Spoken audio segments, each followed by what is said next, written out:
Bonjour tout le monde, bienvenue. Aujourd'hui, on termine en beauté donc nos présentations.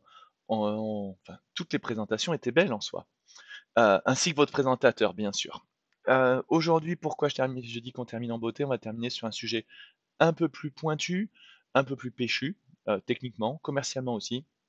C'est le sujet de l'analytique d'une manière générale, de l'analytique en base serveur d'une manière plus précise et de l'AI box, donc la box d'intelligence artificielle d'une manière extrêmement pointue. Ce que je vous propose, c'est qu'on regarde un petit peu rapidement euh, qu'est-ce que c'est que de l'analytique, pourquoi on différencie de l'analytique embarquée et de l'analytique en base serveur, quels sont les avantages et les inconvénients des deux technos. Ensuite, de comprendre quand on est en base serveur, par le biais d'un diagramme, comment ça fonctionne, une analytique en base serveur, d'essayer de se dire, voilà, où est placé mon serveur d'analyse dans mon schéma vidéo complet, comment je viens l'intercaler sur mon réseau. Ensuite, on va voir précisément l'iBox, qu'est-ce que c'est, physiquement, commercialement, voir un petit peu qui développe ça et comment Iker le met en avant. De voir au sein de l'iBox quelles sont les analytiques qu'on est capable de faire. C'était nécessaire de faire une présentation, on la publiera sur YouTube derrière, parce que l'analytique, c'est un sujet, c'est un vaste monde, c'est un sujet un peu complexe. En gros, si j'achète une Xbox, qu'est-ce que je peux faire de base? Qu'est-ce que je dois acheter comme licence complémentaire pour faire des choses un petit peu pointues? Si je veux faire ça, comment je peux le faire, etc. Et le mieux pour voir tout ça aussi derrière, c'est de voir vraiment la page web de l'iBox, voir dans les grandes lignes comment je configure, comment je gère mes flux entrants, mes flux sortants, mes analytiques, mes zonings, mes plannings, etc. Et à la fin, même s'il y en a certains d'entre vous qui le savent déjà, je vous montrerai comment est-ce qu'on est capable vraiment d'intégrer ces analytiques dans un VMS tel que NX Witness. Ok, pour moi, on est OP, c'est parti. Euh, Une petite parenthèse Iker, donc vous nous connaissez sûrement. Je m'appelle Guillaume Decou, je suis le gérant de la boîte. C'est moi qui m'occupe de toutes les présentations vidéo. On est un distributeur à valeur ajoutée, c'est pour ça qu'on est là aujourd'hui, et c'est pour ça qu'on est là pour vous montrer qu'est-ce qu'on est capable d'apporter comme valeur ajoutée. Il faut bien le prouver. Bonjour Quentin. Euh, on va voir ça donc très rapidement. La première idée que je voulais voir avec vous, c'était d'être certain que vous êtes en mesure de différencier qu'est-ce qu'il y a un analytique embarqué et un analytique en base serveur. Un analytique embarqué, ça va être, je peux vous montrer, on va en profiter pour faire un petit rappel, ça va être les analytiques que je vais retrouver par exemple sur une caméra. Vous avez des caméras qui ont ce qu'on appelle de l'intelligence et qui vont leur permettre d'apporter des fonctionnalités d'analyse directement embarquées sur la caméra. Hop, je me connecte sur une pour vous montrer et que vous puissiez comprendre après les limites.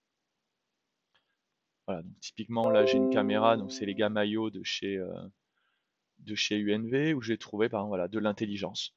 Donc j'ai des caméras qui sont capables de faire du franchissement de ligne, de l'entrée sur zone, du maraudage, de détection de visage, du comptage de densité de foule, etc.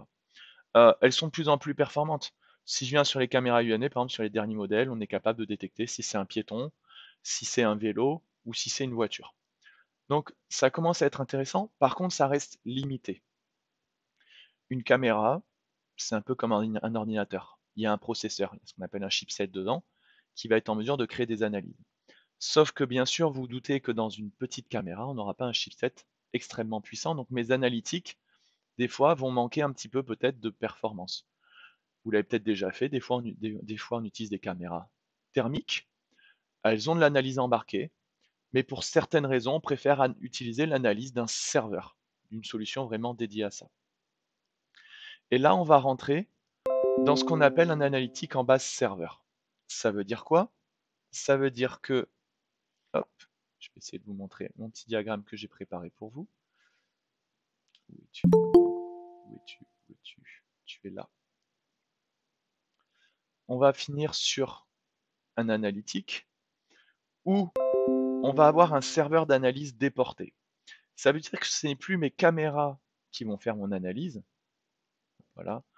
Donc typiquement, votre installation lambda, elle est composée de X caméras, d'un switch PE et d'un enregistreur.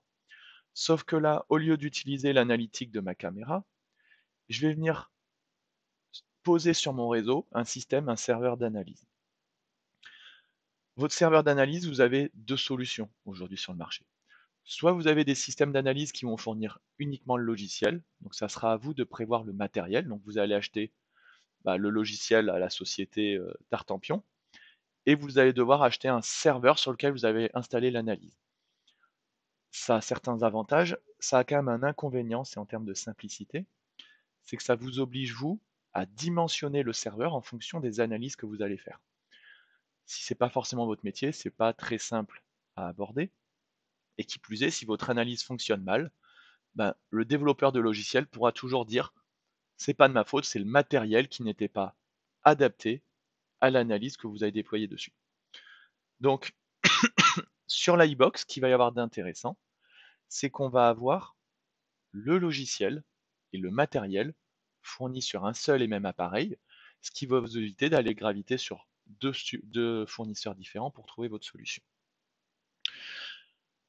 Quels sont, j'en parlais avec quelqu'un qui est présent aujourd'hui à la solution, à la Prez, quels sont les 3 facteurs que je dois prendre en compte dans le choix d'un analytique déporté? C'est ma perception, vous en avez peut-être une différente, mais dans les grandes lignes, on est pas mal. Après, à vous de voir lequel vous priorisez. Le premier, c'est l'efficacité. Est-ce que ma solution d'analyse est efficace? Est-ce qu'elle est viable? Est-ce qu'elle fait ce que je demande ou du moins ce que mon client final demande? C'est un premier critère d'appréciation qui, on est d'accord, est central. Mon deuxième critère, qui aux yeux d'Iker est assez important, et je pense que pour vous aussi ça sera la largeur de gamme de mon logiciel d'analyse. En gros, si j'ai 6 analyses différentes, est-ce que je dois me rapprocher de 6 développeurs logiciels différents? Ça crée quand même une complexité qui n'est pas simple à aborder. Donc à mes yeux, c'est quelque chose d'important de se dire, ok, je choisis une solution, elle doit être fiable, mais en plus, elle doit être en mesure d'avoir un éventail assez large d'analyse, de me permettre de faire ça, de faire ça, de faire ça, de faire ça, de faire ça. Mon troisième point, ça va être la notion de simplicité. Euh, les analytiques aujourd'hui, il y a beaucoup de monde qui en parle, énormément de monde. On l'a vu sur le salon nous Expo Protection. J'ai au bas mot 6 ou 7 sociétés d'analyse qui sont venues nous voir pour me dire Guillaume, est-ce que vous voulez vendre notre logiciel d'analyse? Je dis franchement, vous êtes le septième à venir me voir, donc je suis sûr que le vôtre est formidable. Euh, mais est-ce qu'il est simple? Est-ce qu'il est rapide à déployer? Est-ce qu'il est rationnel? Donc nous aujourd'hui, c'est pour ces 3 critères-là qu'on a choisi l'iBox. Le critère d'efficacité, c'est plutôt efficace, ça fait ce qu'on lui demande, ça le fait bien. Le critère de largeur, je sais faire beaucoup de choses, je vous rassure, on va le voir sur le doc Excel derrière. Vraiment pas mal de choses, et des choses assez utiles, vraiment utiles, très sympa. Et en termes de simplicité, on va voir un peu comment on le déploie. Sachez qu'on a sur une vidéo sur YouTube aussi avec un tuto sur comment déployer mon iBox. Maintenant, on est à peu près au clair. L'iBox, hop, c'est quoi, c'est qui? L'iBox, c'est développé par une société qui est basée en Corée du Sud. Et cette société qui est basée en Corée du Sud développe des logiciels d'analyse pour plusieurs marques dans le monde. Des marques européennes, des marques américaines, des marques asiatiques. Et ils ont décidé il y a peu de temps, donc c'est vraiment, ça ressemble quand même à ce que fait NX aussi, in fine. Ils ont décidé il y a peu de temps de développer leur propre solution d'analyse, leur propre logiciel d'analyse. Ils en avaient déjà, mais simplement de venir mettre leurs propres équipes dessus directement et pas de le vendre à travers d'autres personnes. Et surtout, ils ont décidé de venir le proposer avec du hardware. C'est-à-dire que maintenant, ils proposent le matériel et le logiciel, un bundle, donc de fournir les deux éléments ensemble. C'est une boîte qui a déjà beaucoup d'expérience, je crois qu'on n'est pas loin d'une vingtaine d'années d'expérience dans la sûreté, et c'est assez récent qu'ils aient décidé de développer leur propre box. Mais on en est très content, et vous allez en être très content aussi, j'en suis certain. Je reviens sur mon diagramme, que vous puissiez comprendre réellement comment fonctionne mon iBox. Mon iBox, c'est très simple. On va lui envoyer des flux RTSP, Real Time Streaming Protocol. J'ai cité entre les SCP. En gros, n'importe quelle caméra, la quasi-totalité des caméras sont capables, IP, sont capables de vous fournir un flux RTSP. Un flux RTSP, c'est quoi? C'est un flux qu'on est capable de lire par exemple dans VLC. Une très grosse partie des enregistreurs IP mais aussi coax sont capables de vous fournir un flux RTSP. Ça veut dire que théoriquement mon iBox peut marcher directement avec des caméras IP, peut marcher avec des NVR et peut marcher aussi avec des DVR. C'est un point qui est déjà assez important pour être souligné. Ensuite, je vais aller dans mon iBox. Ça ressemble à ça hein, physiquement. Hop, je vais le mettre ici pour les gens qui n'auraient pas la caméra. C'est un boîtier qui est assez petit, hein, sur lequel j'ai un port réseau, je viens le brancher, je récupère une adresse IP pour ma bécane, et à partir de là, je me connecte sur l'adresse IP de mon serveur iBox. Une fois que je suis connecté dessus, la première des étapes, ça va être d'ajouter les sources. Les sources, c'est rien de plus que des adresses RTSP qu'on va venir incrémenter dans mon système. Donc l'adresse RTSP de telle caméra qui fera la lecture de plaque, de telle caméra qui fera de la rocofaciale, de telle caméra qui fera la détection de chute de personnes, etc. C'est tout simple, je viens lui envoyer les flux RTSP. À partir de là, mon boîtier fait de l'analyse. Sachez que vous pouvez avoir des caméras qui font déjà de l'analyse. Là au bureau, on a la caméra thermique de chez Ashika qui fait de la détection d'intrusion, mais on récupère aussi le flux vidéo pour faire de la détection, de la classification par voiture, par véhicule, voiture, camion, vélo, moto. Donc bien sûr, même si votre caméra fait déjà de l'analyse nativement, on peut aussi faire de l'analyse en parallèle. À partir de là, mon boîtier d'analyse, il va pouvoir faire plusieurs choses. Premièrement, il a une sortie HDMI, donc je vais pouvoir brancher un écran dessus et afficher les analytiques qui sont en cours directement dessus. Deuxièmement, il a une sortie relais. Donc, je vais pouvoir faire claquer cette sortie relais s'il se passe tel ou tel événement sur tel ou tel planning qu'on définit. Troisièmement, il est capable de me fournir des flux RTSP annotés. Ça veut dire quoi? Dans le cas où je travaille sur un NVR, plutôt que d'enregistrer le flux vidéo de mes caméras qui sont ici, je vais récupérer le flux vidéo à travers ce boîtier-là. Donc si j'ai 16 caméras sur un 16 voix, je pourrais récupérer 16 flux annotés. Je prends l'exemple par exemple du masquage dynamique. On a du masquage dynamique intégré sur mon système. Bien sûr, je ne récupère pas le flux vidéo de la caméra, sinon il ne sera pas masqué. Je vais récupérer le flux vidéo qui passera à travers mon iBox et qui lui sera bien masqué dynamiquement. Pareil, si je veux voir la classification, est-ce que c'est un humain, un véhicule, un machin, je ne sais trop quoi, bah, je le récupère à travers ici et ça sera écrit par-dessus ma vidéo en overlay, j'aurai les informations qui seront ajoutées.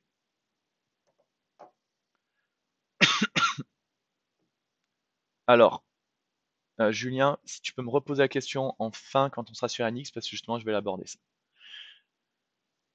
Merci.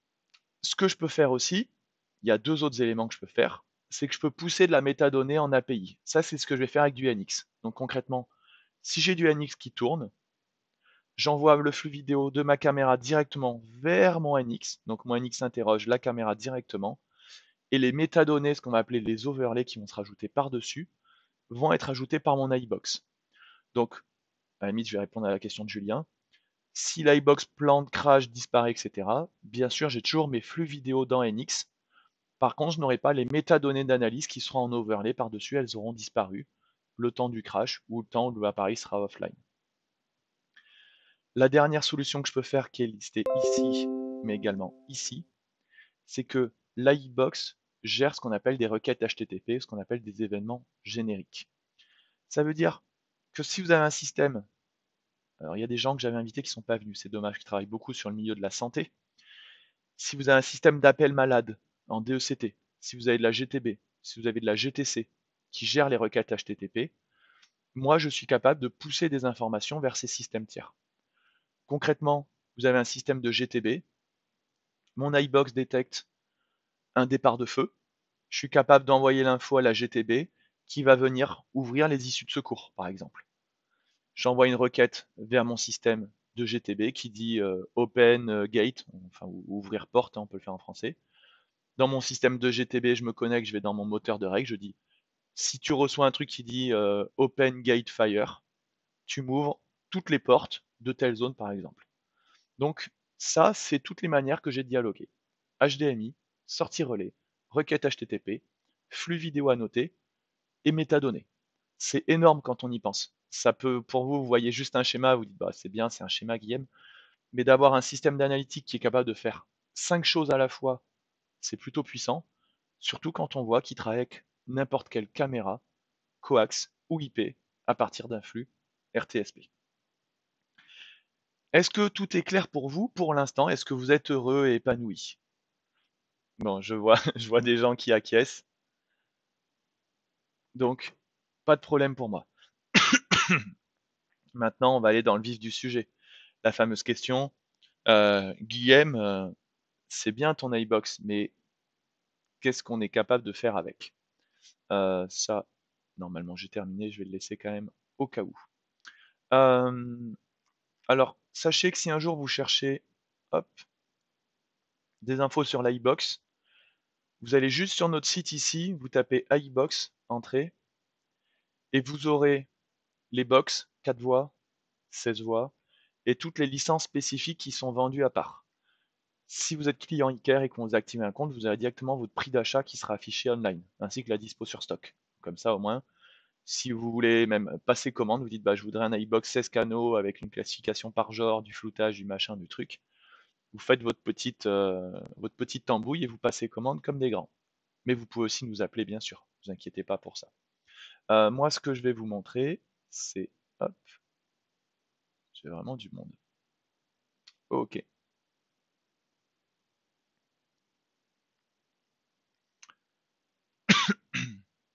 Ah, c'est bon. Mon iBox, quand vous allez recevoir votre iBox,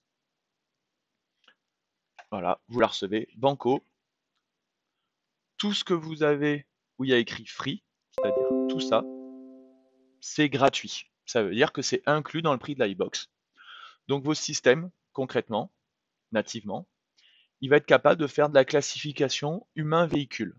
Ça, c'est gratuit. En gros, il va vous dire, c'est un humain, c'est un véhicule, ok. Et à partir de là, vous pouvez créer des règles. Par exemple, intrusion, occupation. Donc intrusion, c'est je définis une zone, si une personne rentre dans la zone, badaboum, j'envoie une info. Occupation, c'est si j'ai plus de 6 personnes dans la zone que j'ai définie, tu m'envoies une info. Maraudage, c'est la même chose que l'intrusion, mais avec une notion de temporalité. C'est-à-dire qu'il faut que la personne rentre dans la zone et qu'elle reste X secondes pour que ça déclenche. Arrêt, c'est une personne qui rentre dans la zone et qui s'arrête dans la zone. Entrée-sortie, on vient sensiblement la même chose qu'on a sur du similaire, sur de l'intrusion, mais on a des systèmes en fait de sens. On peut définir une zone et on dit si la personne rentre dans la zone ou si la personne sort de la zone, je déclenche. Le cross-line, le franchissement ligne, ça vous parle aussi. Donc en gros, ça c'est tout ce que j'ai gratuitement dans mon iBox. Ok, banco, c'est facile, c'est simple. Attention à un point, on va le voir surtout après, sur tout ce qui est de base, il n'y a pas de souci. Si vous achetez une iBox 4, vous pouvez le faire 4 fois. Une iBox 16, 16 fois. Vous allez avoir des algos qui parfois sont plus gourmands. Je pense à celui-ci, par exemple. On va le voir derrière. Port du casque. Le port du casque, il est beaucoup plus lourd que les autres. Donc typiquement, la détection de port de casque, vous ne pourrez le faire que 2 fois sur une box 4 canaux et 4 fois sur une box 16 canaux. Donc ça sera important d'avoir ça en tête. Bien sûr, on vous l'enverra aussi pour que vous puissiez, on va le mettre sur le site pour que vous puissiez faire votre bonhomme de chemin. Ok, ce que j'ai ici, voilà, basique, détection humain-véhicule, longue distance, distance normale, qui bouge plus ou moins vite, etc. Ça, c'est des choses qu'on choisit, mais en soi, ça n'a pas d'impact, ça reste directement dans ma licence de base. Ce que je vais avoir en licence payante, j'ai fait une sélection, il y en a d'autres, mais pour l'instant qui ne sont pas encore opérationnels pour le marché français, on va dire. Je vais avoir la détection de casque. Donc ça, il faudra acheter une licence que vous allez trouver sur notre site qui s'appelle LC Casque, licence casque, et vous pouvez l'acheter pour faire la détection des EPI. Est-ce que la personne sur le chantier a bien son casque? Détection de masque et ou de lunettes. Donc ça, on est en plein dedans avec le Covid au niveau du masque. On l'a peut-être montré quand vous êtes venu sur le salon Expo Protection, vous l'avez peut-être vu, on l'a aussi qui tourne chez nous. Là, il va falloir acheter cette licence. Par contre, attention à un sujet important, c'est que vous avez besoin aussi d'acheter, ici, la recofaciale. En fait, la détection de masque, pour faire marcher la détection de masque, vous devez acheter la recofaciale plus la détection de masque. Pourquoi? Parce que la recofaciale, c'est la seule licence où en fait vous avez carrément une puce. Ça veut dire que si par exemple vous me commandez une iBox 16 canaux et que 3 jours après vous nous commandez de la recofaciale, on va vous envoyer une petite puce par la poste ou par transporteur que vous allez venir intégrer physiquement dans la machine. C'est la seule fonctionnalité qui a besoin d'un petit hardware en plus. Donc vous avez des puces 1 canot, 4 canaux et 8 canaux. Vous venez ouvrir votre boîtier, vous venez le plugger dessus, vous refermez, vous le redémarrez, et là votre système est prêt à faire de la recofaciale. Donc, pour faire la détection de masque ou de lunettes, vous devez acheter la puce recofaciale plus la licence masque et ou lunettes. Vous avez ensuite une licence véhicule. Alors, par défaut, vous allez dire, ah, Guillaume, tu m'as menti, c'est pas vrai. Si. Là, vous avez la classification véhicule humain. Si par contre vous voulez aller plus dans le détail, savoir si c'est un bus, un camion, une voiture, un vélo, une moto, etc., il vous faudra acheter cette classification par véhicule. Et là, vous aurez plus de détails dans ce que vous avez déjà dans le prix de base. Ça, vous l'avez vu sur le salon Expo Protection, on a fait une vidéo sur YouTube qui en parle. C'est ce qu'on appelle le masquage privatif. C'est assez puissant, mais c'est assez gourmand. À nouveau, vous voyez que par exemple le masquage dynamique, sur un 16 voix, sur une iBox 16 voix, vous ne pourrez en mettre que 8. Donc si un jour vous avez un projet, vous avez besoin de masquer 80 chambres sur un EHPAD, il faudra bien prévoir d'acheter 10 iBox 16 canaux plus 80 licences. Attention aux consommations qu'on a sur le hardware. Mais à nouveau, l'intérêt, c'est ce que je vous disais en préambule, bah, c'est que iBox et iCare, on a déjà fait ce travail pour vous à la base, et vous êtes assez tranquille là-dessus. Ensuite, j'ai la lecture de plaque. Alors, j'ai de la lapie lente, de la lapie normale et de la lapie rapide. Alors, plus je mets, en fait, c'est la même licence. Elle va coûter le même prix, mais on va le voir quand on va faire la config, vous avez à chaque fois fast ou slow, ou normal, sur pas mal de choses. La licence fast, en fait, ça va être pour des véhicules qui vont aller plus vite, et ça va me bouffer un petit peu plus de performance de mon processeur.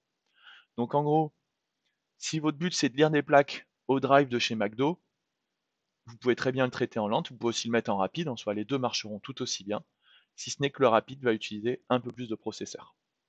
Donc, en théorie, je peux quand même les utiliser tous. Pourquoi est-ce que j'ai, par contre, si vous me dites je veux faire de la LAPI plus de la gestion de masquage privatif, bah, essayez de bien sélectionner la vitesse qui sera la mieux adaptée. Ça, on en a parlé, la recofaciale, la puce 1 canot, 4 canaux et 8 canaux. Et pour terminer, la détection de chute de personne, ce qu'on appelle la perte de verticalité. En gros, j'ai une personne, boum, elle tombe, je vais être prévenu.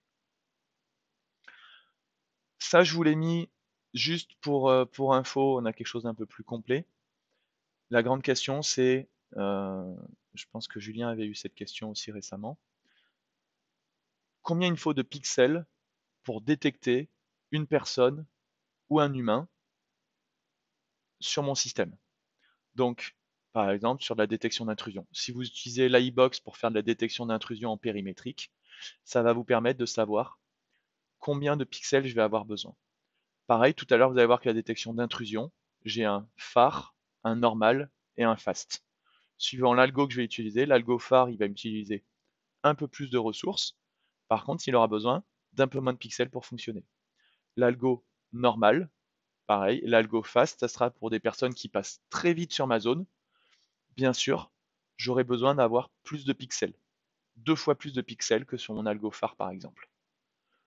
Donc ça va être plutôt si j'ai des intrusions, si ma caméra, j'ai un tilt un peu dégueulasse et que mes gens ils passent à la perpendiculaire, bah forcément il va falloir le fast.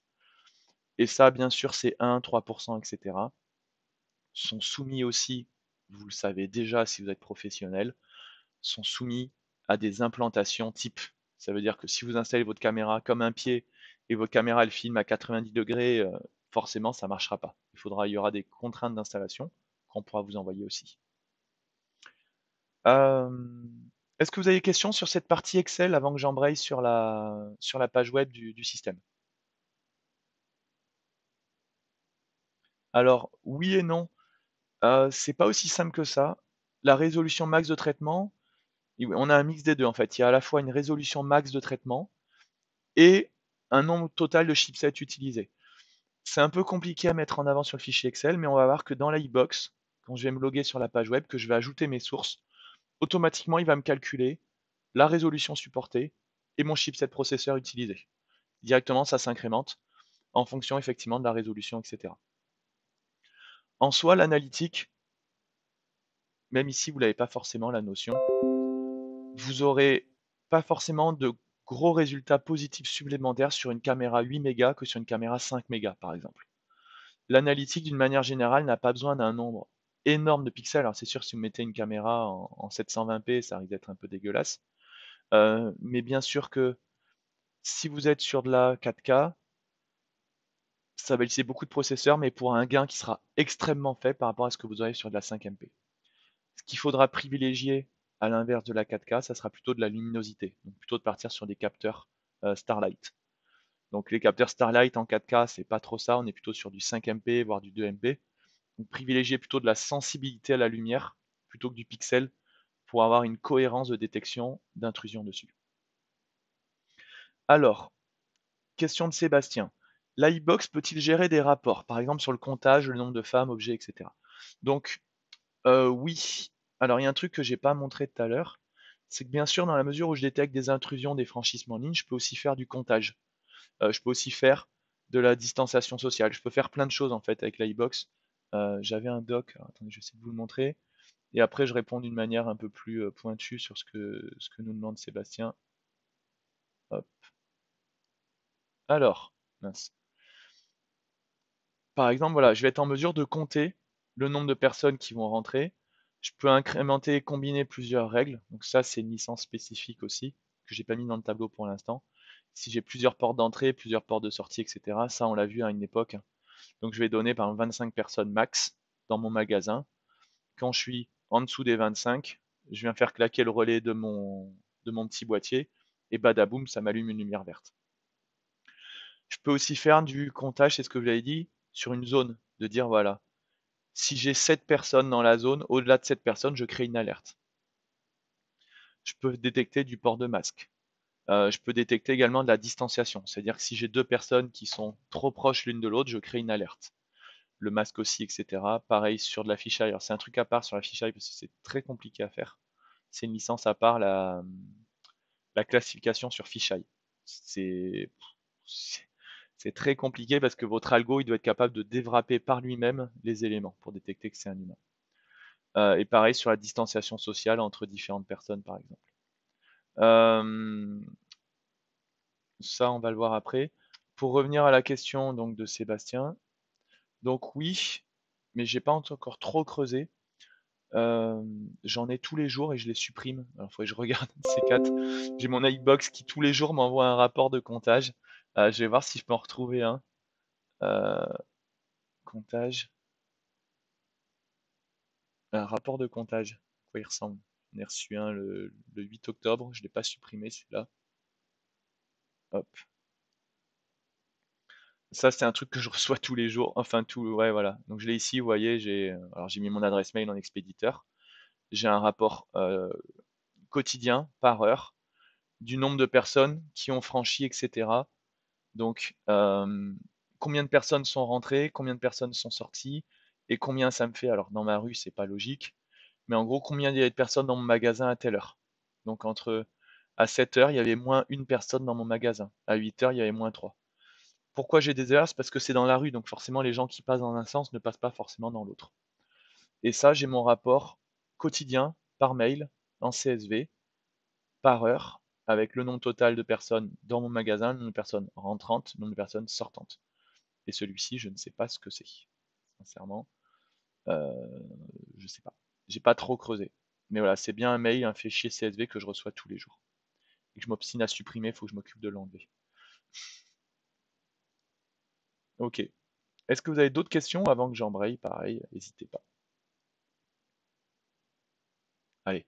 Un, 2, 3. Ah! Trop tard. Y a-t-il une analyse d'attroupement? Oui. Alors, oui et non, ça recolle sur ce que j'ai montré tout à l'heure. Ça veut dire qu'on va donner un nombre max de personnes sur une zone. Je définis 8 personnes dans l'allée dans mon rayon. Si j'ai plus de 8 personnes dans mon rayon, ça m'envoie une alerte d'une manière HTTP, requête HTTP, enfin tout ce que vous voulez. Donc oui, j'ai de l'attroupement, mais c'est pas de l'attroupement à proprement parler de dire voilà, il va falloir quantifier le nombre de personnes dans mon attroupement. Allez, j'embraye. Bon, page web, c'est parti. Ça, c'est la page web de mon iBox. Donc, vous voyez, adresse IP de mon iBox, deux points, son port. Ici, je tape mon utilisateur, je tape mon mot de passe, et badaboum, elle est pas belle la vie, je suis logué sur mon iBox. Donc, sur mon iBox, j'ai la possibilité, donc ça c'est une iBox 4 canaux, j'ai la possibilité de voir ce qui se passe. Donc là, je sais pas si vous avez vu, là il y a une personne qui est détectée, on va aller mettre sur mon flux 4. Hop. Hop, vous voyez, mon iBox, là elle détecte un humain, il y a une personne, hop, et une voiture. C'est parti. Et ça commence fort. Euh, Elle me compte aussi des éléments, je sais même pas ce qu'elle compte sincèrement à force d'en mettre partout. Là, c'est ici, je compte les personnes dans la rue, Sébastien, pour la question, pour ce qu'on a vu tout à l'heure. Alors, le truc, en plus, il s'est un peu décalé parce on a nettoyé la caméra récemment. Mais c'est ici que je compte les personnes entrantes, les personnes sortantes. Et c'est comme ça que je vois qu'il y a eu tant de personnes qui sont passées. Ce que je vois déjà dès à présent sur le live, bah, c'est que je peux voir ce qui se passe, soit en multiview, et j'aurai la même chose sur mon écran, sur mes flux RTSP et sur mon écran HDMI. Et par exemple, ici, je peux aller voir ma caméra, c'est la 2. Hop. Vous voyez que ma caméra 2, là, elle fait de la classification de véhicules. Donc elle me voit voiture, voiture, voiture, voiture, voiture, voiture, voiture. Maintenant, ce que je peux voir, c'est que si voiture, voiture, je veux le voir, regardez. Ici, j'ai un flux RTSP, et c'est ce flux-là, comment je peux faire pour vous montrer là-bas, c'est ce flux-là que je vais rentrer dans VLC, par exemple, ou dans mon enregistreur, ou dans mon NVR, ou dans mon VMS. Donc j'appuie sur lire. Je demande à mon utilisateur mon mot de passe, qui est à peu près logique. Hop, c'est parti. Et là, je suis dans VLC. Donc c'est bien un flux RTSP que je suis capable de lire dans VLC. Donc forcément, si je suis capable de lire dans VLC, je pourrais lire dans n'importe quelle bécane du monde.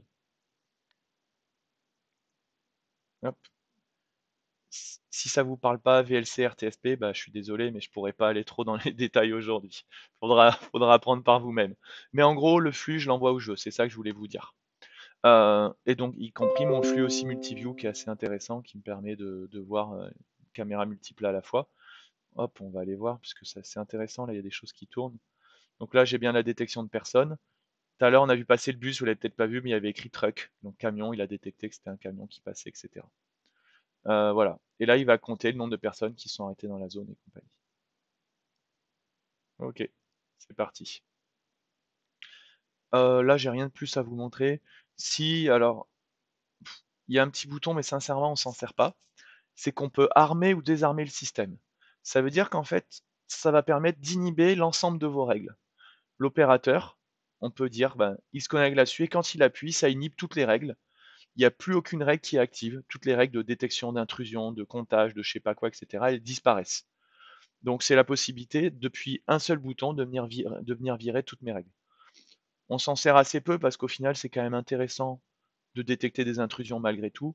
Et en général, c'est plutôt au niveau du VMS qu'on va venir nettoyer tout ça.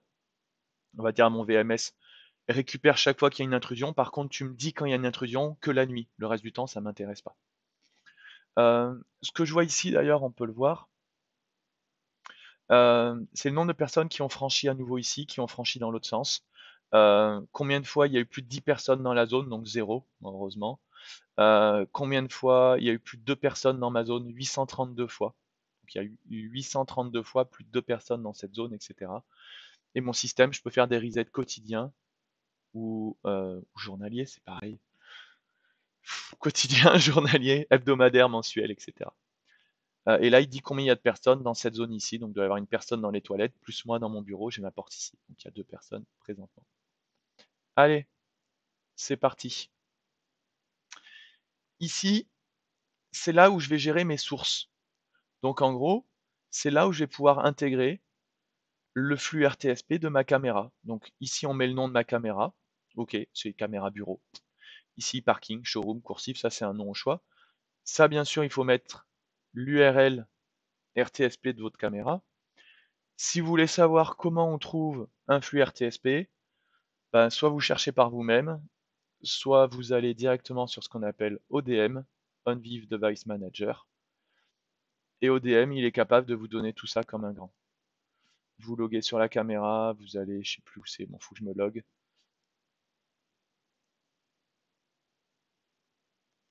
Comme ça vous fera gagner du temps le jour où, elle est où 3612, live vidéo, mémoire c'est en bas. Badaboum, et voilà. Vous allez sur ODM, vous allez sur live vidéo, et en bas vous pouvez retrouver l'URL de votre flux RTSP. Et vous venez l'intégrer dans votre iBox.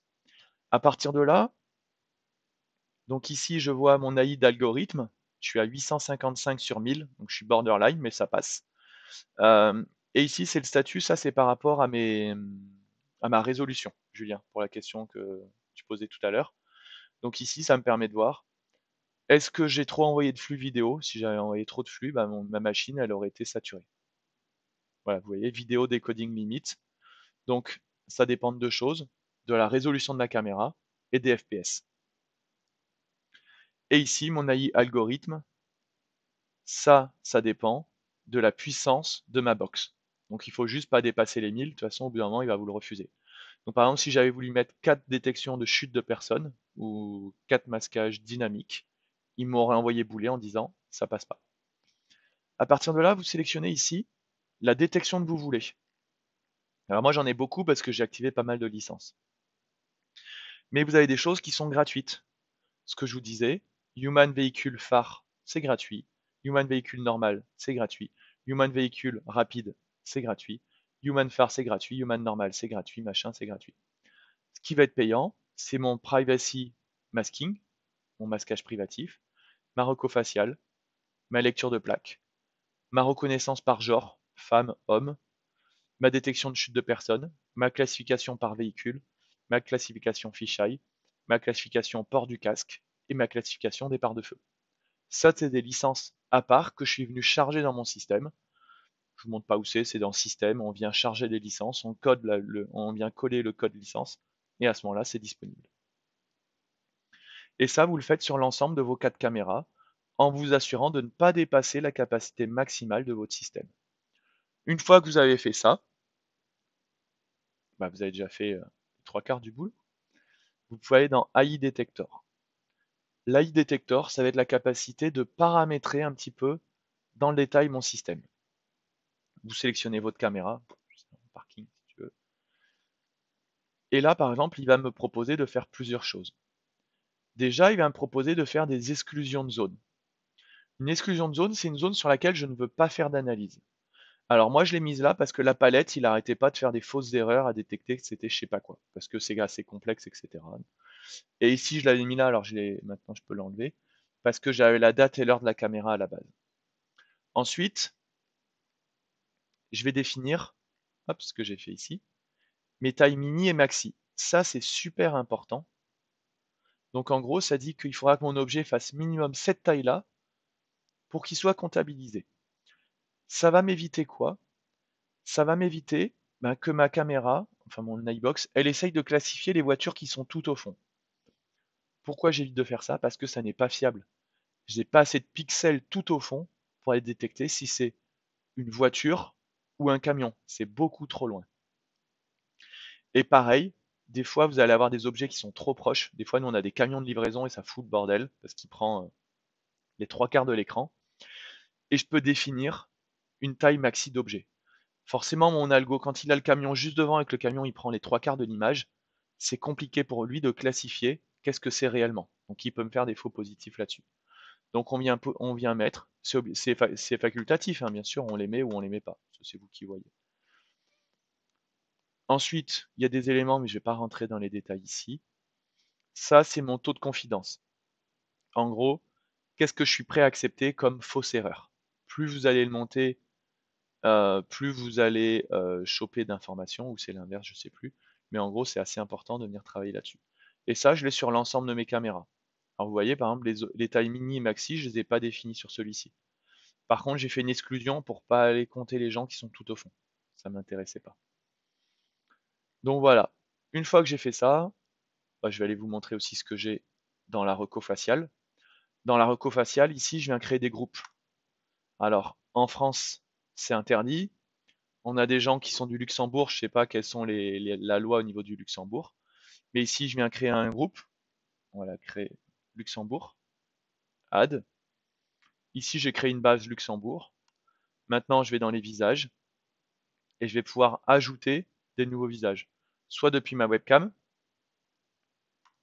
Voilà. Et là, je viens dire, bah, je le mets dans le groupe Luxembourg. Et aussi, bien sûr, on peut mettre dans plusieurs groupes à la fois. Et on vient donner un nom. Voleur. Voilà. Mais plutôt sympa. C'est un voleur sympa. Et là, je l'upload et à ce moment-là, il va remonter dans la base. Alors, je pense qu'il va m'envoyer boulet normalement. Non. Bon, là, la boulette, c'est que j'y suis 2 fois. Donc, on va éviter de le faire avec 2 noms différents. Je vais le supprimer. OK. Et ici, c'est là où je viens gérer mes groupes, mes visages. Et je peux éventuellement aussi directement injecter un fichier CSV. Donc ça, si vous avez un fichier avec 200 visages, on vient les injecter là-dedans. En théorie, Sébastien, on en avait parlé pour certains projets, je suis en mesure de venir injecter un fichier, la photo d'une personne, mais sans savoir si c'est Brad Pitt ou Tom Cruise. Donc par exemple, là j'ai un voleur, je mets voleur, mais je ne viens pas mettre le nom de la personne. Donc avoir la conformité au niveau de la législation française. Donc si j'ai quelqu'un qui vient voler régulièrement dans mon Intermarché, je viens faire un screenshot de son visage sur mon NX ou sur mon NVR ou je ne sais trop quoi, et je viens l'uploader ici en le mettant dans la base voleur, par exemple. Et la prochaine fois qu'il se pointe sur mon système, NX pourra me remonter un pop-up en disant attention voleur. Et à ce moment-là, le gardien pourra intervenir. Ici, pareil, je vais pouvoir hop, gérer combien de pixels maxi ou mini il va me falloir pour travailler avec.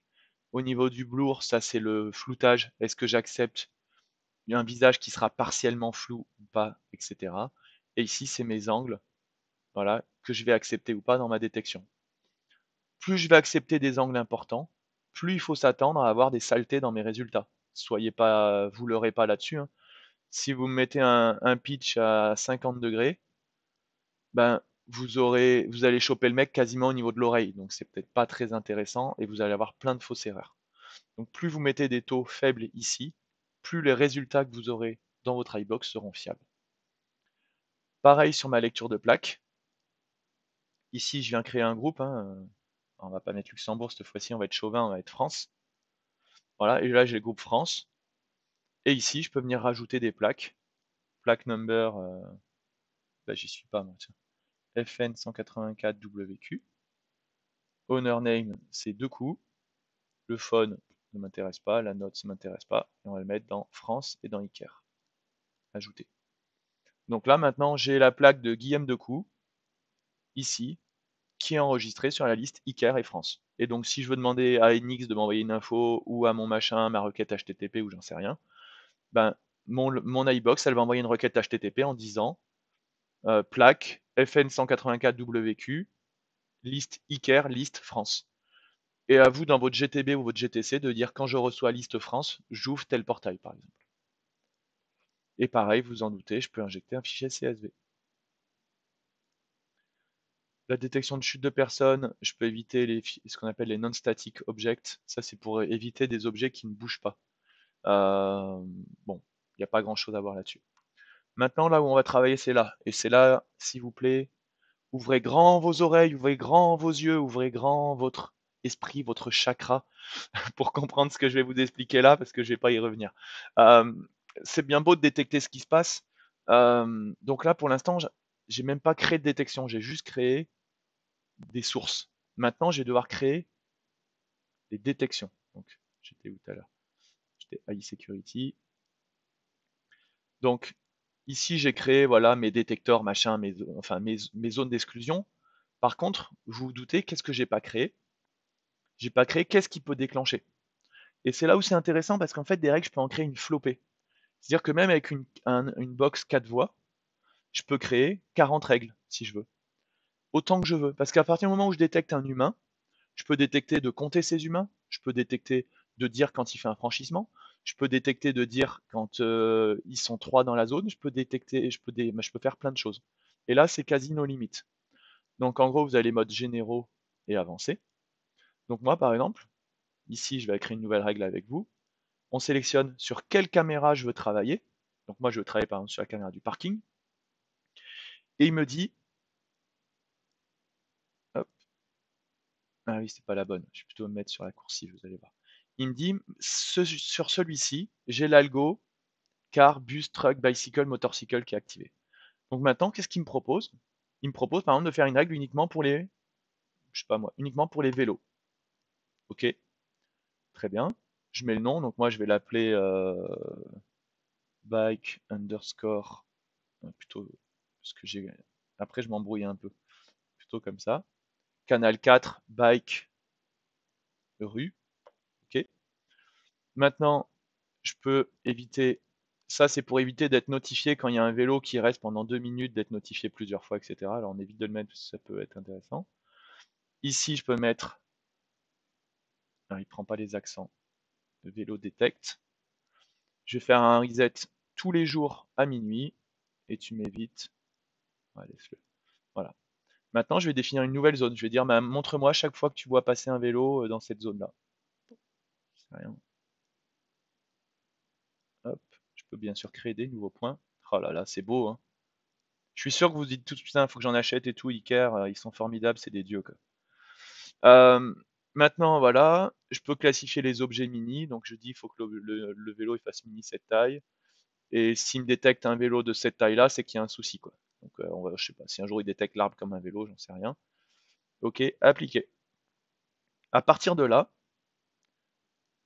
dès qu'il y aura un vélo qui va passer, uniquement un vélo, mais bien sûr je peux rajouter autre chose, hein, aussi une moto, bah, il va venir m'intégrer le comptage des vélos qui sont passés.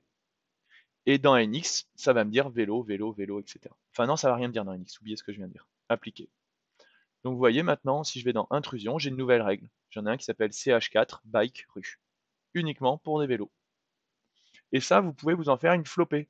Si vous me dites je veux voir les vélos dans la rue, les voitures là, les camions là, bah vous faites votre boulot, quoi. Je ne vais pas vous apprendre votre travail quand même. J'ai notion d'occupation. Ça, c'est pour voir le nombre de personnes qui vont être dans ma pièce, par exemple. Donc ça, si je crée hmm, par exemple au niveau des toilettes, je viens compter. Je dis s'il y a plus de 6 personnes au niveau des toilettes, je crée une alerte. C'est qu'il est en train de se passer un truc bizarre dans ces toilettes-là. Et à ce moment-là, bah pareil, je peux aller dire, je vais plutôt aller sur bureau de mémoire. Voilà, bureau, c'est des humains, uniquement des personnes, voilà, qui vont rester tant de temps, etc. Voilà, je vais dire s'il y a plus de X personnes. Et donc ça, je l'aurai pour l'ensemble de mes éléments. Ça, c'est le maraudage qui s'arrête, qui rentre dans une zone. Donc pareil, je peux vous montrer sur le parking, par exemple, uniquement les voitures qui rentrent. Ici, je viens définir ma zone, voilà, et là, je vais dire s'il y a une voiture qui rentre dans cette zone, voilà, qu'est-ce que je fais? Je crée une alerte. Bon, je vais pas tous les faire, hein, vous avez compris dans les grandes lignes, et pareil sur le franchissement ligne. Donc ça, en gros, c'est un peu ce qui est gratos, ce qui est intégré de base. Alors bien sûr, si vous voulez compter une moto, bah, vous pourrez pas le faire, parce qu'il faudra le faire, il faudra activer la licence moto en amont. Ensuite, j'ai la possibilité de compter aussi, de gérer de la distanciation sociale. Par exemple, ici, je vais sélectionner dans les bureaux. Ah ouais, celui-là, il est chaud. Je vais pas aller sur le truc le plus simple. Normalement, si vous avez déjà fait de la détection, vous avez déjà fait du calibrage. Ça, c'est pour calibrer la taille de mon objet, etc. Hop. Et à partir de là, ça sera distanciation sociale. Je vais dire, voilà, hop, des personnes. Je vais pouvoir dire, voilà, si j'ai des personnes qui sont trop proches les unes des autres dans l'espace que j'ai défini, je crée une alerte. Marocco facial. Alors, oui, j'ai créé ma base, mon machin, etc. tout à l'heure, mais j'ai fait la moitié du taf. Maintenant, l'autre moitié, je vais plutôt close, plutôt montrer ce que j'ai fait là, ça ira plus vite. Voilà. Là, j'ai dit, s'il y a une personne en comparaison, alors on peut faire aussi de l'exclusion de base, ça c'est intéressant. Ça veut dire quoi?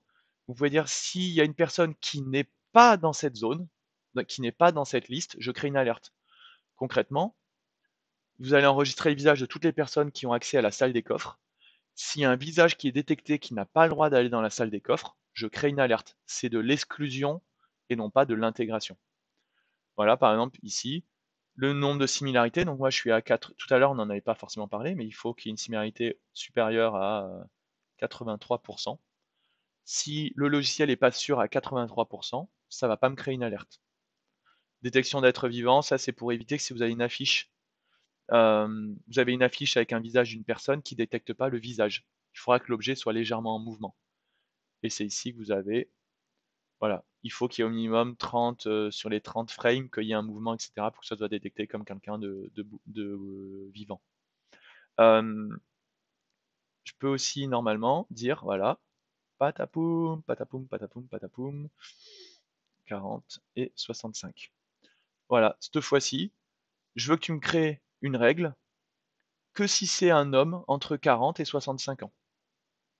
À nouveau, là, je suis conforme à la loi française parce que j'ai pas besoin de créer une base de données pour ça. J'ai pas besoin de liste blanche, liste noire et compagnie, d'enregistrer le visage des personnes. Là, je dis si. Alors concrètement, qu'est-ce qu'on va pouvoir faire avec ça? Vous en doutez? Voilà. Je suis désolé, ça va être... Ah non, on va faire un cliché, mais dans l'autre sens. Si c'est un homme entre... il y en a un peu peut-être sur la presse, je suis désolé, je veux pas vous vexer. Un homme entre 40 et 80 balais, vous savez, un young timer, les mecs qui se croient encore un peu jeunes, qui veulent racheter les jouets de leur enfance, etc. Bah, s'il y a un type, donc un homme entre 40 et 80 ans qui passe, je lui mets une pub pour s'acheter une Harley Davidson, j'en sais rien. Si à contrario c'est un mec entre 15 ans et 30 ans, je lui mets une pub pour s'acheter les dernières sneakers. Si c'est une femme, je vais lui mettre une pub pour allez, on va être méchant, entre 40 et 70 ans, je lui mets de la pub pour une crème anti-rides. Alors, je vais pas mettre une pub, mais je peux envoyer. Non, Julien, il y a des belles Harley, il y a des belles qui sont sympas. Si je détecte que c'est une femme, voilà, je détecte que c'est une femme. Oubliez ce que j'ai dit. Pour l'instant, je détecte juste que c'est une femme. Voilà. Alors, je vais pas le faire parce que j'ai déjà mes réglages qui me vont bien. Mais voilà. Ici, c'est là aussi où je vais détecter ma détection de port de masque. Et je vois que cette rocofaciale et cette détection de port de masque, je suis capable de le faire sur la même caméra et ça me bouffe pas plus de ressources et ça me bouffe pas plus de licences. Donc, si vous voulez me faire de la pub pour 40 tranches d'âge, enfin 20 tranches d'âge hommes et 20 tranches d'âge femmes, ça vous coûtera qu'une seule licence. Et votre système, en fait, il va envoyer, alors on va juste en faire un pour que vous l'ayez, vous compreniez le truc, parce que c'est assez important que vous ayez conscience du machin. On avait dit une femme entre 40 et 100 ans. Bah, 100 ans, là, elle a besoin de beaucoup de crème anti-âge. On va l'appeler femme underscore 40-100. Vous allez comprendre pourquoi. Et sur la même zone que précédemment, sur cette zone-là. Voilà, appliqué. OK. Terminé. Voilà, pareil, sur la lecture de plaque, bien sûr, je peux venir créer des règles, etc. Donc ça, on est bon. Là, j'ai fait première étape. J'ai créé mes sources. Deuxième étape, j'ai créé mes déclencheurs. Troisième étape, si vous avez suivi, c'est qu'il faut me créer mes événements et mes actions. Ok, il y a une femme de 45 balais qui est détectée. Qu'est-ce qu'il fait là, mon logiciel, mon iBox, elle fait rien. Elle fait que dalle. Parce que vous n'avez pas créé les actions qui vont aller en face. C'est toujours en trois phases. Source, les événements et les actions. Donc maintenant, je vais aller dans Event Action et je vais créer l'ensemble. Ça, c'est l'ensemble de ce qu'est capable de faire mon système. Donc, il travaille avec plein de marques différentes. moi, ce qui va m'intéresser, par exemple, je peux faire un alarm out. Je peux dire,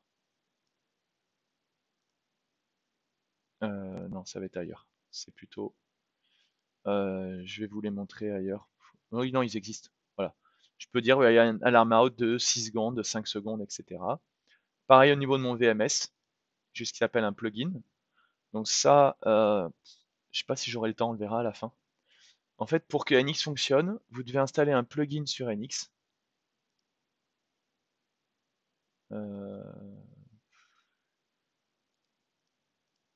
Vous avez un plugin à installer qui est là. Ça va marcher. Voilà, bon, vous avez un plugin à installer, il y a un petit tuto qui explique comment je l'installe, etc. pour le paramétrer, pour que NX et lui puissent dialoguer ensemble. Et je peux aussi, bien sûr, venir faire du network, de la requête HTTP. Donc, typiquement, ici, je vais l'appeler pub, protocole, donc ça sera un serveur d'affichage, authentification anti-geste, admin, 1, 2, 3, 4, 5, 6, je m'en fous, je fais n'importe quoi. Close. Ici, je vais chercher. Là, ici, là, ce qui va être un chargeur, je vais chercher ce qu'on appelle le trigger name. Vous allez comprendre après, je vais vous expliquer après. Appliquer. Là, je viens de créer une requête HTTP vers un serveur de pub où il va envoyer le nom de la règle, le nom du trigger. Ok. Très bien, j'ai plein de règles qui sont existantes. Une fois que j'ai créé mes sources, mes triggers et mes règles, je vais pouvoir fusionner tout ça à ce niveau-là. Et c'est là que vous allez comprendre. Maintenant, je vais ici, je vais créer. Je vais dire, je vais l'appeler par exemple crème anti-rides. Next. Donc moi, je suis sur de la reco faciale. Ok. Et vous vous souvenez, c'est la règle que j'ai créée qui s'appelait femme 40-100. Ok. Je peux conditionner, c'est-à-dire que je peux en mettre plusieurs. Il faut que la femme ait 80 machins, etc. Next. Quand le schedule tout le temps. Est-ce qu'il est désarmable? Vous vous souvenez du bouton qu'on a vu au tout début quand j'étais sur le live tout en bas à droite? Est-ce qu'il est désarmable ou pas avec ce bouton? Moi, je vais mettre non. Je peux créer d'autres conditions si je veux. Donc, je peux faire du conditionnel. Next. Et maintenant, qu'est-ce qui se passe si une femme de 40, entre 40 et 100 ans est détectée? Bah, il va se passer que je vais aller dans requête HTTP et que je sélectionne mon truc pub. Et là, j'ai terminé. Donc, je crée le nom de ma règle, je récupère mon trigger que j'ai déjà créé, je récupère la manière dont je vais envoyer cette info. Bien sûr, je peux en faire d'autres, hein. Je peux dire aussi alarm out, on pour 5 secondes. Donc là, s'il détecte une femme de 40 à 100 ans, il va envoyer une requête HTTP vers mon serveur de pub et il va me faire claquer mon petit relais ici pendant 5 secondes. Next. Terminé. Ok. Donc là, je viens de créer une nouvelle règle. Donc, à chaque fois, c'est en plusieurs parties. Et là, le système va automatiquement, il est passé où? Je ne vois même plus, il est là. Le trigger name s'appelle femme40-100. Vous, maintenant, vous allez dans votre logiciel de gestion du point de vente de pub, du client, sur votre Intermarché, j'en sais rien, ou sur votre pharmacie. Vous allez sur le logiciel, et dans le logiciel, vous dites, si tu reçois une variable qui s'appelle femme underscore 40-100, tu lances telle publicité, et ça sera la pub pour de la crème anti-rides. Et c'est tout simplement comme ça que ça va fonctionner.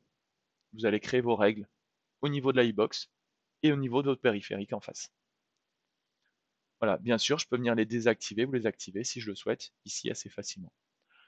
Donc on voit que ça peut sembler lourd, mais c'est juste des procédures. Quand vous avez compris le truc, sincèrement, j'ai passé des jours avant de comprendre le bordel, hein. Parce que je crée les triggers, je crée les actions, mais il n'y a rien qui remonte, machin, etc. Vous créez la source, vous créez le trigger, vous créez en amont toutes les actions possibles et imaginables, et à partir de là, vous les fusionnez à ce niveau-là. Et vous pouvez en créer autant que vous voulez. Ici, je vais l'appeler, je sais même plus, j'en sais rien. Je sais même plus ce que j'ai à force. Voilà, en trigger, je vais avoir des gens qui s'arrêtent. Voilà, sur mon canal 4. S'il y a quelqu'un qui s'arrête sur la règle que j'ai créée qui s'appelle stopping 1, bah, cette fois-ci, je vais aller, hop, envoyer une info vers mon plugin NX. Next, appliquer. Ah, ah, ok. Donc là, maintenant, j'ai une règle qui s'appelle qui va envoyer une info vers mon plugin NX. Ça veut dire que dans NX, j'aurai ça qui va s'afficher si j'ai quelqu'un qui vient s'arrêter au niveau de la coursive. Stopping, voilà, quelqu'un qui rentre et qui s'arrête dans la zone. Boum, j'aurai l'info dans mon NX. Voilà ce qu'on est capable de faire à ce niveau-là. Voilà comment ça fonctionne. Je peux vous montrer deux, trois petites choses rapidement qui vont peut-être vous intéresser. Ça, c'est la notion de comptage. Et ça, c'est les systèmes de rapport. C'est ce qu'on a vu tout à l'heure, Sébastien, la question. Je peux créer un nouveau rapport. On va l'appeler mensuel. Mensuel underscore euh, par underscore jour. OK. Comptage bureau. Voilà. Tu l'envoies à telle adresse mail. Voilà. J'en sais rien. On peut aussi l'envoyer vers des serveurs Amazon, vers de l'AWS, sachez-le. Donc, si vous avez un serveur AWS qui est paramétré, vous pourrez pousser vos données de comptage CSV directement vers un AWS. OK, apply. Title is m'embête lui. Test. Voilà. Ici, je peux envoyer des infos complémentaires. File name. Use. Apply. Apply. Et schedule, tu vas me l'envoyer tout le temps. Ah oui, c'est ça. Donc moi j'avais dit en daily. OK, apply, apply. Voilà. Donc là j'avais déjà le comptage que j'avais tout à l'heure, qui m'était envoyé tous les jours, avec du comptage par heure. Et là je viens d'en créer un nouveau, qui va être envoyé tous les mois avec du comptage par jour. Et à ce moment-là, j'aurai le nombre de personnes présentes dans mon point de vente de telle heure à telle heure, le nombre de personnes entrantes, le nombre de personnes sortantes. Et ça, c'est ce qu'on va utiliser sur les données marketing. Donc bien sûr, mon comptage, je l'ai créé ici. J'aurais pu très bien venir. Je vous montre un truc si vous voulez, qui va être rigolo. Sur ma caméra coursive. Voilà. Et mon target, tu vas pas me le faire sur des personnes, tu vas me le faire sur des voitures. Et à ce moment-là, là, je peux comptabiliser le nombre de personnes qui vont passer sur la route. Donc on peut s'en servir aussi bien sûr sur de l'urbain, sur un site industriel, etc. Voilà, la zone name, on va l'appeler rue. Hop, voilà, le label, on va l'appeler entrée. Il prend toujours pas les sorties. Apply. Voilà, donc là j'ai un nouveau comptage. Bien sûr, je vais dans rapport, j'en crée un nouveau. Je vais chercher. Pourquoi il me l'a pas enregistré? J'ai dû rater un truc quelque part. Ah putain, je l'ai pas validé.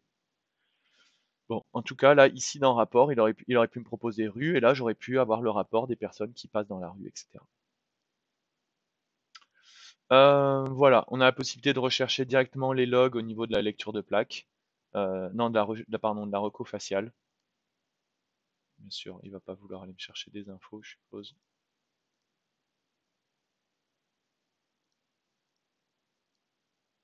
Voilà, là, il va me dire toutes les personnes qu'il a vues, etc. Donc avec l'âge, etc. Donc chaque fois qu'il détecte une personne, il vient me créer un résultat.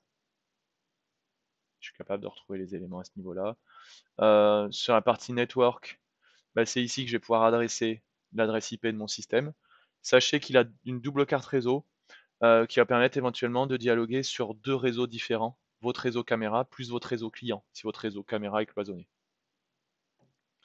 Voilà, la gestion des users, où on peut venir créer des utilisateurs, la date et l'heure, la mise à jour et l'activation de mes licences. Alors, pas besoin de les copier-coller, elles sont déjà activées sur ma machine, hein, vous ne pourrez pas les récupérer, dommage.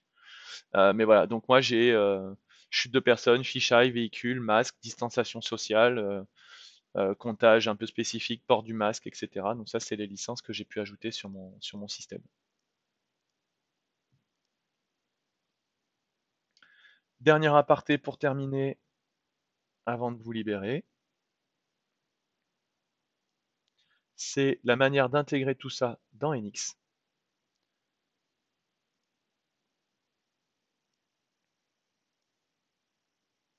Ok, ça j'en ai pas besoin. Hop, c'est un peu plus propre.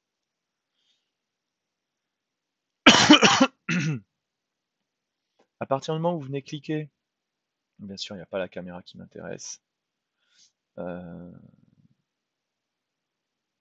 Si, celle-ci, elle va... Attendez, je vais plutôt faire un autre truc.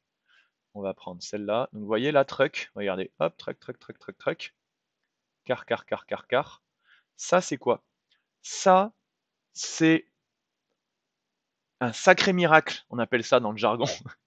En gros, c'est quoi? C'est le flux vidéo qui m'est envoyé que mon NX récupère directement par la caméra.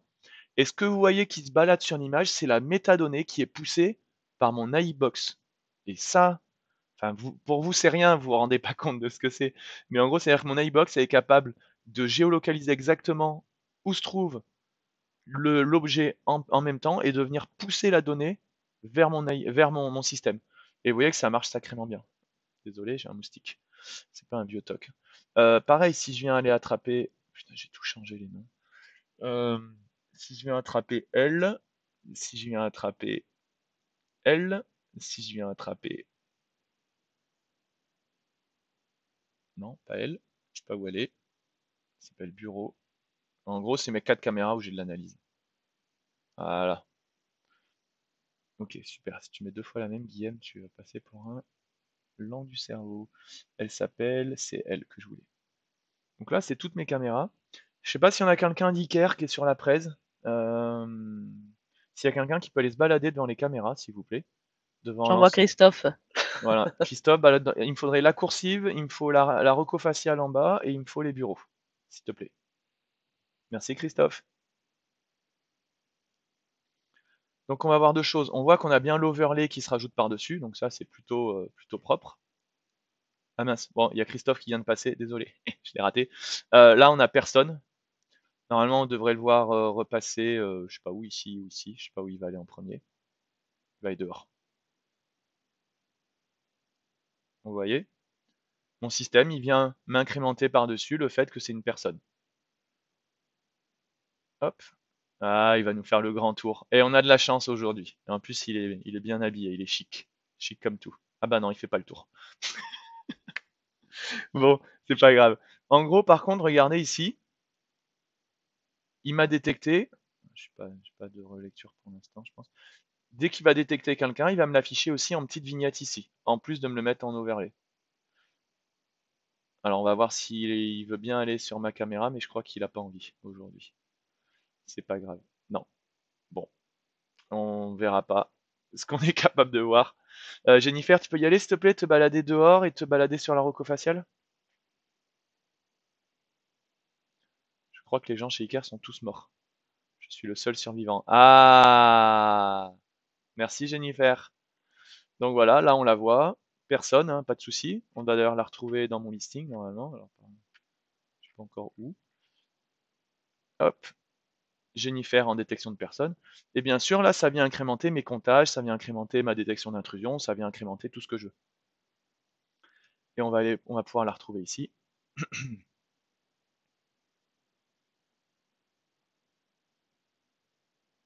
Non? Ah bah il y a Isaac qui est passé. Ah voilà. Tac.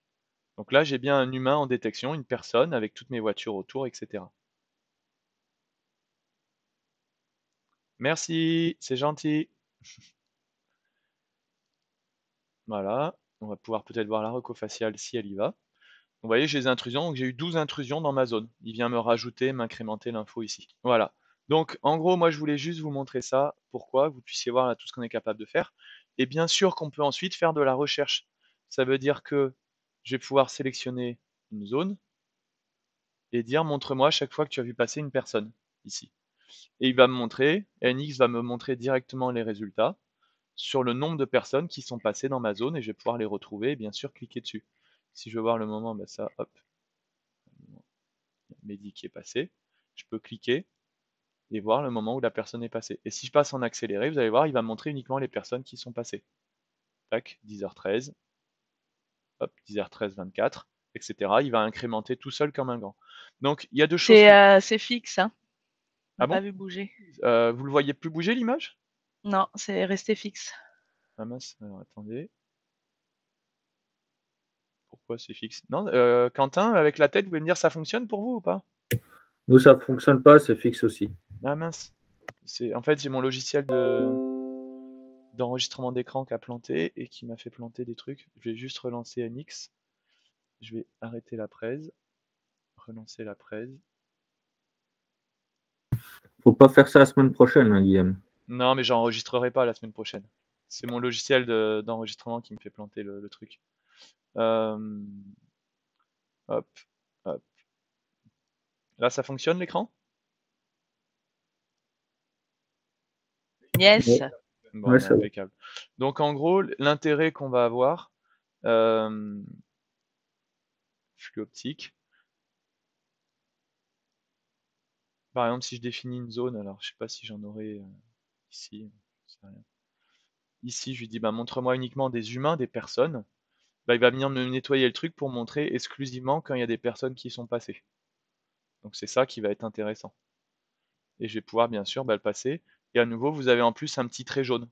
Par exemple, je vais dire, montre-moi les personnes qui sont passées là je sais rien moi, le 4 entre 3h du mat et 21h.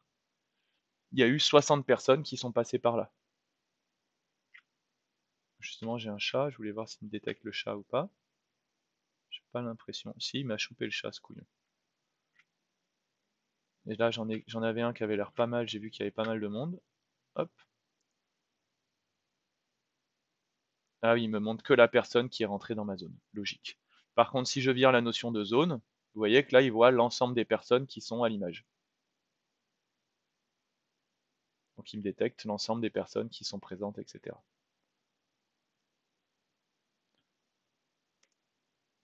Je peux revenir sur mon direct.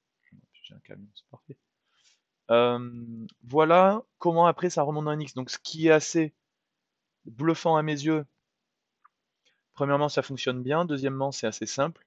Et troisièmement, c'est intégré par contre dans NX d'une manière qui est complètement, franchement, complètement propre. C'est-à-dire que l'opérateur, quand il voit ça, il dit waouh, NX, il fait de la détection de personnes. Mais ça n'est pas NX qui le fait. Parce que ça a été intégré avec l'API, avec les SDK d'NX.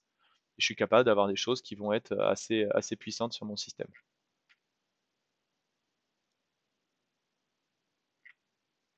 Est-ce que vous avez des questions sur ce que vous venez de voir?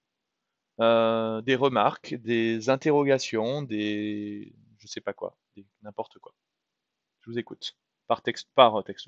Par chat ou en vocal, comme vous voulez. J'ai pas de heatmap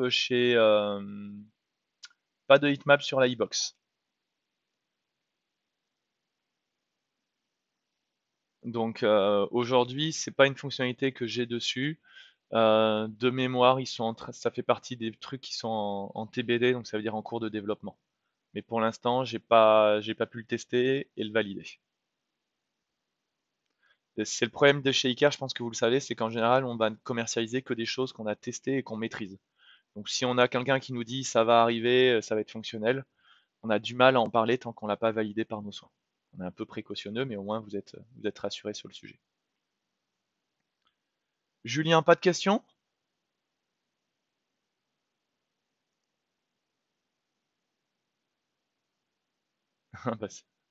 Alors, des clients en Afrique, oui, on a des clients qui. Alors de l'iBox, ça n'a jamais été déployé. On a un projet en cours sur de l'ambassade, où l'iBox va être déployé pour faire de la détection en périmétrique sur une ambassade, je sais plus quel pays.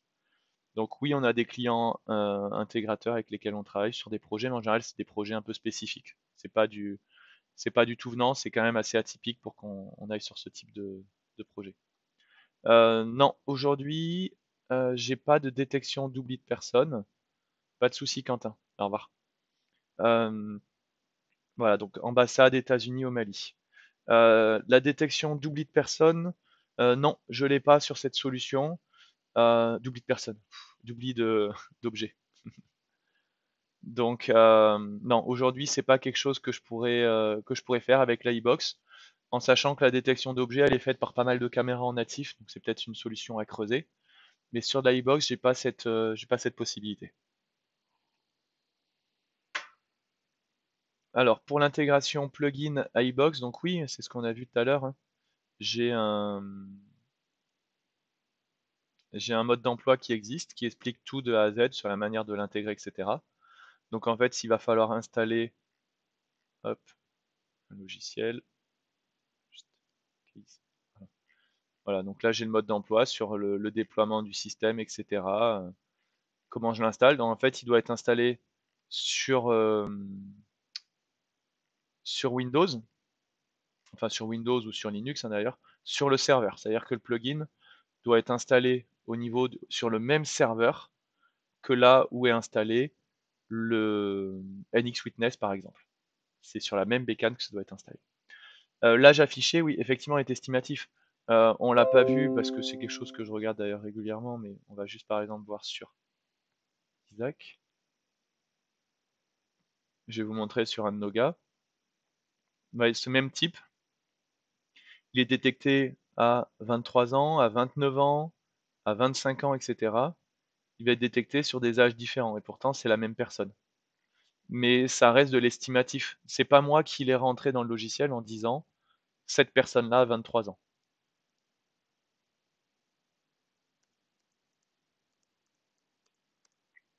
Voilà, 23, homme, pas de masque, etc. Et je peux retrouver les infos directement là-dessus.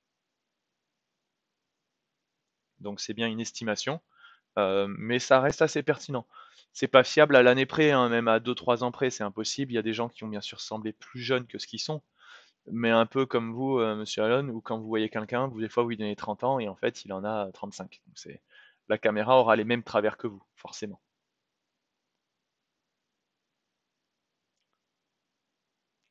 Est-ce qu'il y a d'autres questions? Est-ce que voilà, n'hésitez pas, le sujet phare, la e-box. Bon, est-ce que ça vous a plu la présentation? Est-ce que ça a clarifié des points en tout cas? Est-ce qu'il y a des choses qui vous semblent plus claires désormais? Est-ce que vous avez une meilleure compréhension de l'analytique, de l'iBox en général? Est-ce que voilà, est-ce que ça vous a fait monter en compétences? L'iBox, non, n'est pas rackable. C'est apposé sur un berceau, sur une Bienfo. Il est vraiment tout petit, hein, c'est plus petit que ma tête. Ça, c'est la 16 canaux, la 4 canaux et la 16 canaux font la même chose. Les 32 et 64 voix, non. Virtualisable, non. On est sur de la machine hardware. Ça veut dire qu'il faut. C'est l'intérêt, peut-être l'inconvénient dans certains cas, moi je le vois plutôt comme un intérêt. C'est que si un jour il y a un projet où il y a besoin de faire 64 voix en analyse, c'est très rare, sincèrement. Euh, Nous, on n'a pas de.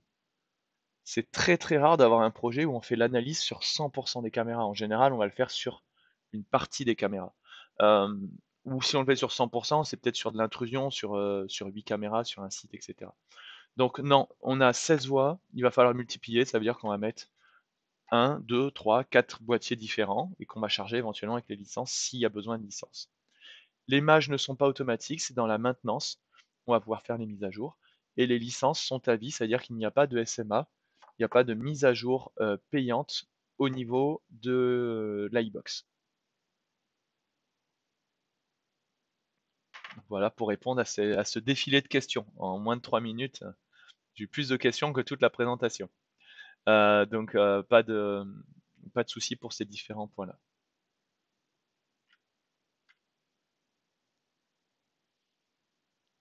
Sur mon direct, la classification en cours. Voilà, et la classification en ANX pour l'afficher, il suffit d'être sur l'onglet objet. Non, toutes les caméras marchent. Il suffit que la caméra soit en mesure de me fournir un, un flux RTSP. Donc n'importe quelle caméra qui fournit un flux RTSP, même des DVR, nous par exemple nos DVR Uniview qu'on commercialise, 4, 8, 16 voix. Si vous avez une installation en coax et que vous souhaitez la rendre intelligente, il faudra juste avoir un enregistreur coax qui soit lui aussi capable de fournir un flux RTSP. Et pour ça, il suffit, pour savoir si votre caméra fait du RTSP, monsieur Alon, il suffit de la lancer dans le logiciel qui s'appelle OnVIF Device Manager.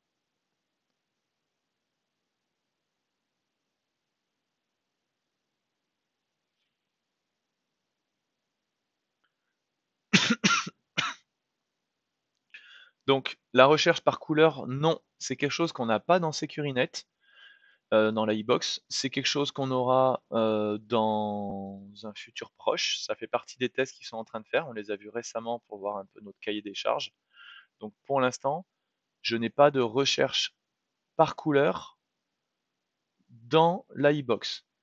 À savoir que on le fait des fois nous avec des caméras. Il y a certaines caméras qui sont intégrées dans NX qui ont de la recherche par couleur. Donc à ce moment-là, quand on a un client qui a besoin de ça sur de l'urbain, par exemple, on l'oriente vers ce modèle de caméra qui est capable de le faire. Comme ça, NX est capable de le faire. Un autre point qui est important, parce qu'on avait eu un frein à un moment sur un projet, et finalement ça a été validé par l'utilisateur, c'est qu'en fait, à partir du moment où on a la possibilité de faire des recherches par filtre déjà d'objets, par exemple de dire, bah, je veux voir, montre-moi, je sais pas, les voitures qui sont passées par là, on a les vignettes qui s'affichent ici. Donc je lui dis, montre-moi les voitures qui sont passées par là de tel jour à tel jour. Ici, on a juste à scroller pour voir les voitures de telle ou telle couleur, si c'était une voiture rouge ou pas. Qui plus est, la problématique de la recherche par colométrie, c'est que ça marche quasiment pas la nuit. Ça marche très très mal, à moins d'avoir vraiment un très gros éclairage. Mais la nuit, tous les chats sont gris et toutes les voitures sont souvent grises. Donc, trois solutions. Premièrement, attendre que l'iBox ait la recherche par couleur. Deuxièmement, utiliser une caméra qui a de la recherche par couleur intégrée. Troisièmement, utiliser l'iBox avec la classification par objet. Et la grande force qu'on n'a pas partout, parce qu'il y a beaucoup de solutions où on recherche par objet, mais on n'a pas les résultats en vignettage comme on a ici. Surtout, comme vous le voyez, le vignettage, il est sacrément lointain. C'est-à-dire que même quand ma voiture elle est tout au fond ici, je suis capable déjà de voir la couleur parce qu'il me crée un scrop. Ça veut dire qu'il me crée une vue vraiment zoomée de l'image. Donc, et à ce moment-là, je vais rapidement voir si j'ai une voiture bleue qui est passée par là, par exemple. Hop, si je viens là. Pareil, vous pouvez bien sûr faire des recherches sur périphérique sélectionné. C'est-à-dire ici, je lui demandais montre-moi les voitures, mais uniquement cette caméra-là, et pas les autres caméras. Et je vais pouvoir aussi lui dire montre-moi uniquement ici le 4 entre 15h30 et 16h. Et j'aurai les voitures qui sont passées sur ce laps de temps-là. Et si j'ai un peu plus de détails, ben hop, ici, montre-moi les voitures. Là, j'ai eu 20 voitures qui sont passées. Et je vais pouvoir retrouver les voitures, retrouver les vignettes de mes voitures. Alors, le nombre de canaux de l'iBox est égal au nombre de cam ou nombre NVR. C'est plus compliqué que ça. Le nombre de canaux de l'iBox, il est égal au nombre de caméras que vous souhaitez analyser. Si vous avez 16 caméras mais que vous souhaitez en analyser que 4, ce qui arrive très souvent, c'est très rare qu'on analyse les 16 flux à la fois, ben à ce moment-là, vous prenez une box 4 canaux. Ça va. Donc ça va uniquement avoir un impact sur le nombre de sources qu'on va pouvoir rentrer dans mon iBox. Mais on l'a vu, ça n'a pas d'impact sur le nombre de règles que je peux créer. Donc, même si j'ai que 4 flux qui rentrent, je peux créer peut-être 40 règles différentes. Donc voilà, donc ça a un impact sur le nombre de sources vidéo qu'on va pouvoir envoyer vers notre iBox.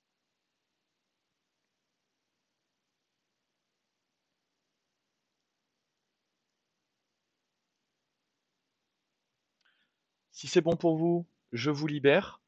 Gardez en tête que vous avez la possibilité directement sur notre site, ici, en tapant iBox, de retrouver l'ensemble des périphériques iBox et l'ensemble des licences iBox pour avoir les niveaux de prix, pour pouvoir éventuellement passer commande, et qu'on est en mesure donc de vous fournir les tutos et les modes d'emploi pour venir le déployer, par exemple avec du NX Witness. On a aussi de mémoire, alors je sais plus où elle est, sur YouTube, une vidéo qui explique tout ça, que j'ai perdu de vue bien sûr, voilà, si. Vous avez une petite, voilà, une petite vidéo qui dure 21 minutes qui vous explique tout. C'est pas belle la vie? Voilà, comment j'ajoute des flux, comment je fais ça, comment je crée des analyses, comment je crée des déclencheurs, comment je crée des actions, et comment je crée les règles, et comment je l'intègre dans NX Witness. En gros, la même chose qu'on a vu aujourd'hui, mais en vidéo. Et le fichier Excel, ok, je l'enverrai éventuellement en... Quoique, je peux déjà envoyer celui-là, je pense. Il est où? Faut juste que je le retrouve. iBox, matrice. Alors, je vous envoie les éléments sans les niveaux de prix parce que, hop, sur les présentations, comme elles sont publiées après, on va pas forcément les envoyer. Et donc, sur le chat, je ne peux pas envoyer de fichier. Donc je l'enverrai par email. Merci encore de vous être joint à nous aujourd'hui. Comme je vous l'ai dit maintenant, vous n'aurez plus à voir ma tête pendant quelques temps, vous n'aurez plus à entendre ma voix pendant quelques temps. J'espère que tout a été clair cette semaine entre NX, UNV, Ajax, iBox. Sachez que les vidéos seront publiées en ligne sur YouTube prochainement et vous pourrez les retrouver. Et puis bah voilà, si ma voix vous a manqué, si ma toux vous a manqué, vous pourrez la retrouver sur YouTube le soir tranquillement dans votre lit. À bientôt. Au revoir.